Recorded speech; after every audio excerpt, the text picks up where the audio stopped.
4. I'm the president of the Antarctic Society, and I have the joy of introducing our speaker, Tim Naish, tonight, and also our convener, Tim Livingston. So just to give you a little bit of a heads up, this is, as I said, the third in the webinar series, and it's entitled How Antarctic Ice Sheets Change Global Sea Levels. And just as a heads up, someone I can hear talking as well. Well, it'll start with a 25-minute video regarding sea level rise episode 2. And just a little bit of a heads up too, Tim, I'm just going to revise and review what Stuart sent out, and that is that you lead a team on melting ice and rising seas.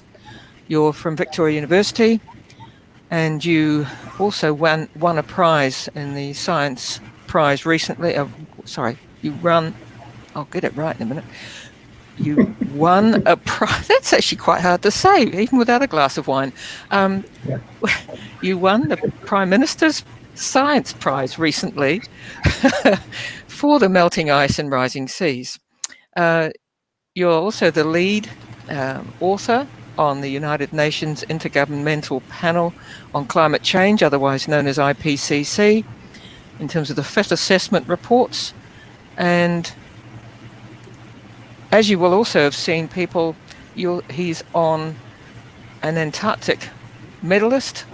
He's also won the Martha Muse Prize and so on. So we are delighted again, Tim, that this is the second, isn't it, out of 3 that you've done for us. So could I perhaps now hand over to Ken Livingston as the convener to take it from here? So welcome everybody, welcome Tim, welcome Ken. Thank you. Cool. Thanks, Linda. Yeah, as Linda mentioned, this is the third in the series of 5. So we've had 2 very, very interesting webinars on climate change and Antarctica's impact on it, and the impact of climate change on Antarctica. So coming up, Dr. Tim Naish is going to tell us more about sea ice changes and the impacts on climate. And so the format is he's going to tell us what we're going to see. We'll play a sort of 25-minute video, and then by all means add your questions to the to the YouTube chat section, and we'll put those questions to Tim and see how we go from there. So Tim, over to you. Yeah, kia ora everybody. Great to be back. Thanks Ken, thanks Linda. Yeah, so we're going to this is number 3 in the series, as Ken said, and I'm going to show you a video that I've been involved in making over the last 12 months, and we're going to move a little bit away from Antarctic science, and the video talks about why this really matters. The work we're doing down there that you've heard about, trying to understand what's happening with the ice sheet and how the ice sheet's changing and how that affects global sea level and global climate. Well, now we're going to look away from Antarctica and think about what this all means for climate change, for some of the implications and impacts of climate change that are really hitting us now and will do in the future. So we're going to take you on a bit of a journey with this film.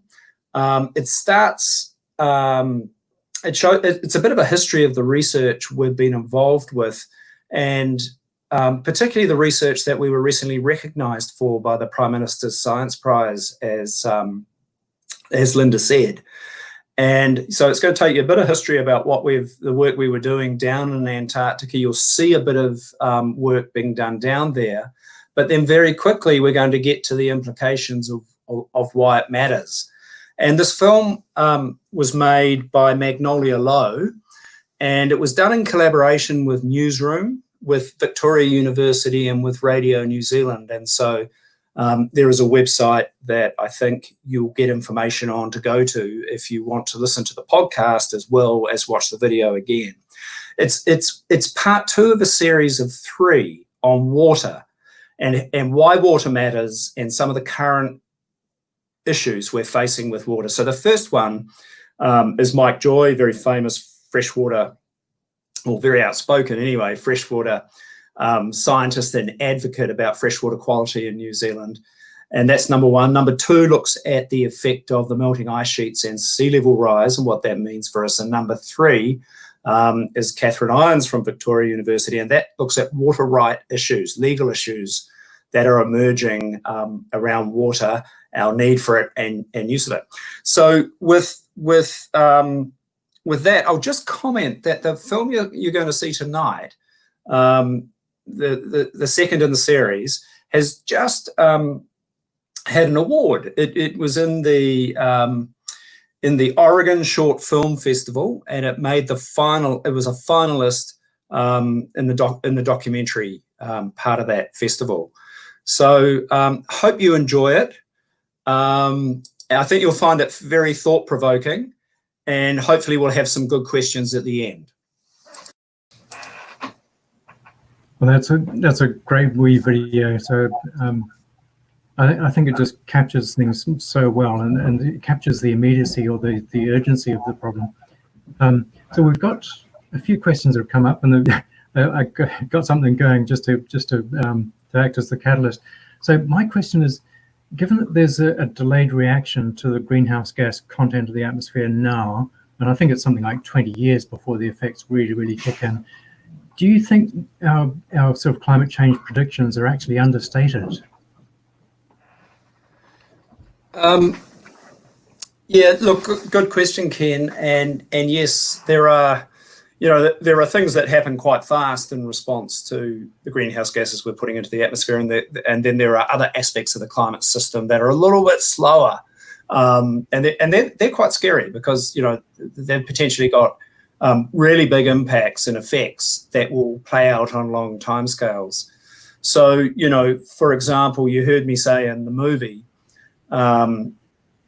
we've had 1 degree of warming, but 93% has gone of the heat, excess heat that's been generated by global warming has gone into the ocean.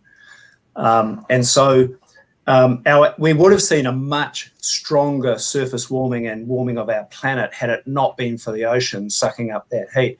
So there are a lot of processes and feedbacks that are playing out. And I guess one of the things I'm quite interested in is, well, what's the end game? And okay, you can argue right now that that's not that relevant on a governmental election timescale or a policy timescale of 100 years. But the things we're doing right now, we actually know will play out over centuries and millennia, and they will create changes to this planet that we can't stop. So for example, if we miss the Paris Climate Agreement, there's a really high chance we'll end up with irreversible meltdown of large sectors of the Antarctic ice sheet, which will commit the world to sea level rise of tens of meters, and we won't be able to turn that off. So you're right. The Earth, you can hit the Earth with a forcing such as carbon dioxide. There'll be some immediate impacts that we're seeing for sure, and we're experiencing them in our daily lives, and they're not very pleasant. But there's a lot more coming down the line. Yeah, and I think that's going to impact an awful lot of us. I mean, I sit probably 10 meters above sea level right now, and I just think about the water, lapping the balcony, and I think, yes, it's feasible. And it's kind of scary. Yeah. So next question from Vivian Han is, what are some of your suggestions or thoughts on how we can reach a carbon zero 2050, particularly in the New Zealand context? Yeah, well, I mean, I think that's important to keep it in the New Zealand context, because then we can feel a little bit positive about things. But I mean, it's great that our government has aligned itself with the target of the Paris Climate Agreement, which is to be carbon zero by 2050. And now we are setting in place pathways to achieve that, which is really what the question is about. We have a climate commission to help guide us on some of these issues independently of the government. Yeah, essentially we need action, and we need action very, very quickly. For New Zealand, we've got some challenges because our agricultural emissions are half our greenhouse gas emissions. And short of, really reducing production, there's some clever things we can do, but, that's an issue. But on the flip side, we're going to be 100% renewable for our electricity. And then we've got transport and industrial emissions, and we've got real opportunity there. Plus, we can plant a bunch of pine trees as we're doing right now, or other trees, to buy us some time. So I feel quite confident that there is a good plan developing. A good plan to get us there. The COVID situation's thrown a bit of a, throw a spanner in the works, if you like. So, what's happening globally right now is we're all responding to COVID, and we've forgotten a little bit about other shared global risks and issues. And we're about to spend, and we are spending, trillions of dollars globally. And, I think this really creates an opportunity right now to transition to a low carbon world. And I'm a bit worried, as many other commentators are, that if we don't do this right, this opportunity we have right now to inject trillions of dollars into our infrastructure, into our energy systems, into everything, we will lock ourselves into a carbon dependent world. And that's the last thing we want to do. So I think COVID has really sharpened the pencil. It has said, right, there's a nice convergence here. We need to get decarbonised, and here's an opportunity to do it. Yeah, because we're in the carbon dependent world, heavily dependent now. Yeah. So separating that out into sort of governmental level and personal level, sure. Sort of mitigations. Do you have sort of suggestions at either end of those spectrums? Yeah, always suggestions. Always suggestions. And look, I totally understand the questions, because we want to do something. We, as a community, as New Zealanders, we want to be able to help. And so we want to be told, how can we help? And I think the Climate Commission has a role, and the government has a role in terms of the leadership they need to show. So I think it's a two-pronged attack. It comes from the top, and it comes from the bottom. And I don't think we can do it without both approaches. We need people to buy in, and we've seen the power of people when it really matters. We can, use the COVID example again. We can really band together as a team of 5 million to do things. And I would like to think we can do that on climate change. But the time is very short. It's very urgent. And we are going to need some institutional, governmental, strong levers pulled. So we need the government to put in place stuff, but we, and personally, have to take ownership of our own carbon footprint, and we have to minimise that as much as we can. And I think, again, COVID has shown us we don't need to do some of the things we do. In fact, life can be a lot more fun and better and simpler and happier by living a lower carbon lifestyle. So, I think we know what to do. The question is, can we do it?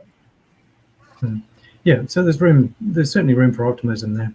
But yeah, sure. We need that drive, that impetus. Next question from Vivian Han also is, how could technology be used to support decarbonisation efforts?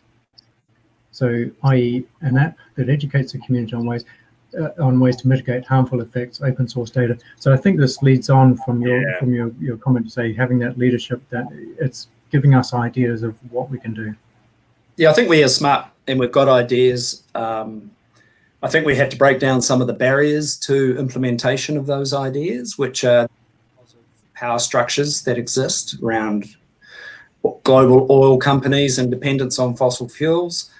I think if governments and institutions are brave enough, a lot of the answers are there, a lot of the innovation is there, and in fact, in some areas, it's being implemented. And I don't need to really say it, but solar energy per in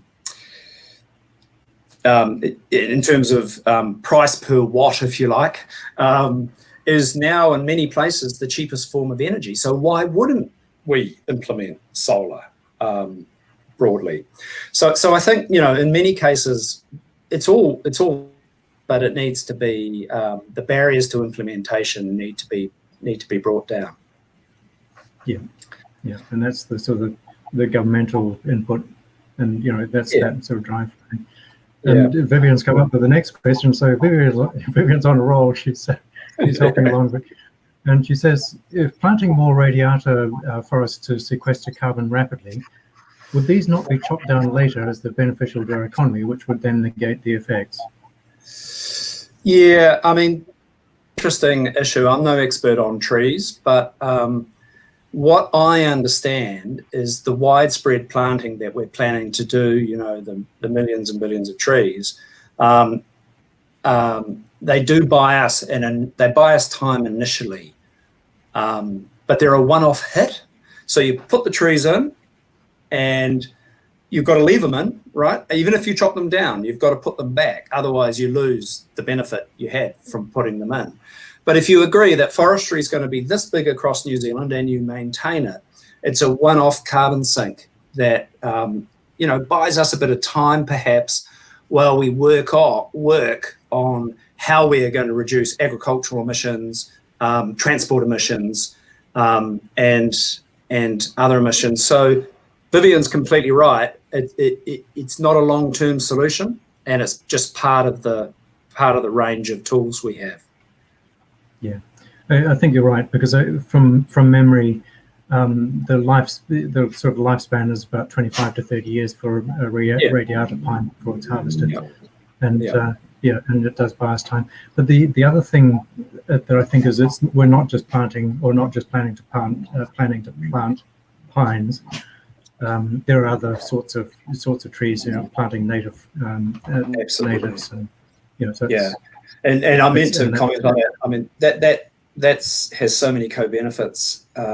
We really should be not just planting the fast-growing exotics, but really trying to, replenish our natural environment, and that's long-lasting. That's a bit different. Yeah. Yeah. And the next question is from my Auckland co-chair for the New Zealand Antarctic Society, Robin Denise. Yeah. So she says, we managed to remove shopping plastic bags from our habits. What would you see as the next most influential change to our carbon habits and e-cars, for example? Oh boy, there's a lot of options there. And again, when I start to talk about this sort of stuff, I'm as knowledgeable as all of you. It's not my area of expertise. But I would have thought, what we did with getting rid of plastic bags could be emulated by getting rid of single-use plastic bottles, for example. I think that would be huge. I think there's a whole range of things that actually aren't that hard to pull the trigger on right now, and would make a big difference while our politicians sort themselves out about the other stuff. So look, there's a range of things, but and honestly, at that level, I think that's where people really have we have a lot of influence. We can't necessarily incentivize some of the big stuff that has to happen internationally. Yeah, but we can act at the grassroots level. Yeah, I think a lot of it's getting away from that petroleum dependency and petroleum-based products and the fuels that we burn as well. Yeah, for sure, absolutely. So that's all we've got on the questions through the YouTube channel. Georgia, do you have any other questions from the gallery? No. Tim, any other comments you want to make? No, look, I always find this movie stimulates quite a lot of interest and wide-ranging conversations that often get me out of my comfort zone because, at the end of the day, I'm a geologist and a physical scientist and a climate scientist, and the whole issue about what to do about it is really where the conversation needs to be right now. And what I'm hoping and what the Antarctic Society is doing and helping facilitate is that conversation, and having that conversation where we can say, look, this is what the science is telling us.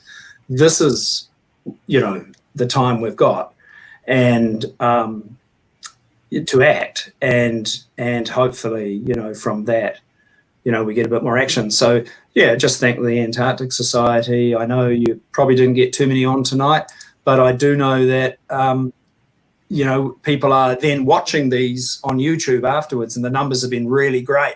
So it's just getting the message out there and doing the best we can. And so thanks a lot for inviting me. Thank you. There's a few more comments on YouTube. Actually. Oh, there's actually a few YouTube comments, Ken, if you have an appetite for it or time. Well, more comments to say thank you very much, and making science more accessible for the general public, coming up with ways for people to understand the fundamentals of how climate change occurs. So yes, this is exactly what we're doing.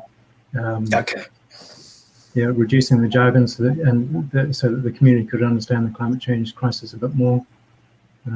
More science communication is the key. Yeah. So this is great. This is exactly what we want. Yeah. Okay. So Tim, thank you very much, and thanks very much to Dr. Georgia Grant, who's been doing all the wonderful stuff in the background, getting all the sort of technical things together. It's been really, really valuable. And so coming up in 3 weeks' time, we've got the next of the series where we've got James Rennick will be talking about sea ice changes in Antarctica. So it's another piece of the evidence, and then what will actually happen to Antarctica, or could happen to Antarctica. And then on the 30th of September, another three weeks after that, we've got Judy Lawrence, who'll be telling us about what we can do about it. So what we can do to adapt or mitigate the effects of climate change. And so I'm looking forward to both of those. We've had some really, really good webinars. The first three have been fabulous, and I'm looking forward to hearing more. So I'll hand over to Linda for final comments, and thank you very much. Thanks, Ken, and thank you, Tim, yet again. What an amazing video. Fantastic. No, it was fantastic.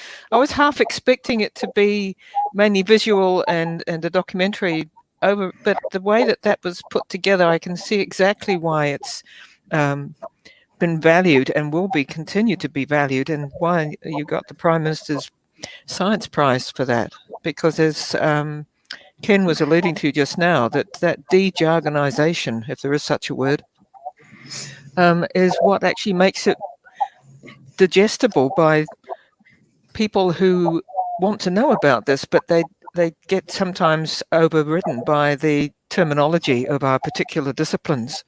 So thank you yet again. And I'm also thinking, Ken, that I think it's really important that we continue to get this message out to the membership and also out to potential membership of the value and of these particular webinars, and try and get as many people on board as possible, because this is a rare occasion where, instead of having to read these things in Nature, which most people don't have access to, waiting to perhaps put out the one of 3 or 4 Antarctic magazines that we put out each year.